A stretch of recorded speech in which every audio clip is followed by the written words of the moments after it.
We've thrown the net wide and deep, and had some really productive discussions. It would be great to have the entire All-Australian team at Hawthorn, but if we can't get that, we'll just keep working. The Bulldogs were upset to lose Toogood, who they declared a required player, but their head of women's football, Debbie Lee, said it was inevitable. We're in a difficult period in the AFLW's evolution, where competition expansion means we're exposed to losing key players. And we're clearly not alone in this, as the new teams establish themselves in the league, Lee said. We've worked hard to create an environment which enables our players to flourish, both on and off the field, and we will continue to prioritise their development. Loading in that context, while it remains incredibly frustrating to lose players during expansion periods, it's also not surprising that our players continue to be targeted.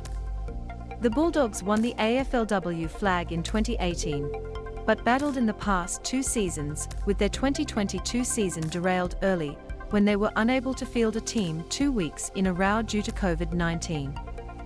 It compressed their schedule and forced them to play catch-up for the rest of the season. 2 of their key players, Ellie Blackburn and Kirsty decided to remain at the Bulldogs after weighing up offers from rival clubs. Goddard, the inaugural AFLW premiership coach with Adelaide, said a bigger picture perspective had to be applied to expansion clubs pillaging existing clubs' playing lists. When I was coaching at Adelaide and there were only 8 teams in the competition, of course you don't want expansion to happen, she said. But when we look at it with a lens of we want the athletes to become full-time eventually, then the best thing for the competition is to have 18 clubs in that. There might be a bit of pain in the next couple of years in terms of player movement, but I think that's going to settle right down. Goddard was also in favour of short-term contracts for players given they were still part-time athletes.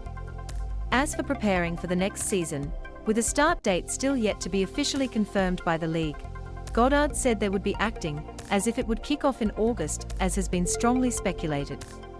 I think that's the best way to prepare, and if we get any more time, fantastic, Goddard said.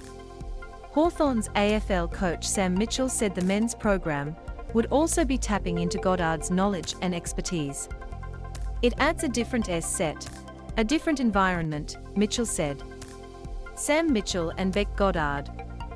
With the footy department soft cap and the changes over the last few years in that area, having an extra resource, it's not that we've got a women's coach in, it's we've got another coach in. So she can really help us from a development coaching. The fact that she's the head coach of a whole other program adds a level of set that certainly helps me and helps our players. Mitchell also paid tribute to outgoing AFL CEO Gillan McLachlan for the role he played in getting the AFLW competition off the ground in 2017. His legacy, obviously the AFLW. When you look back 8 years ago and think what he's built in that area, it's fairly significant and now a really popular part of the game, he said. On top of that, I don't think it was a great time, or an easy time, to be a CEO of a business like the AFL through the COVID-affected years.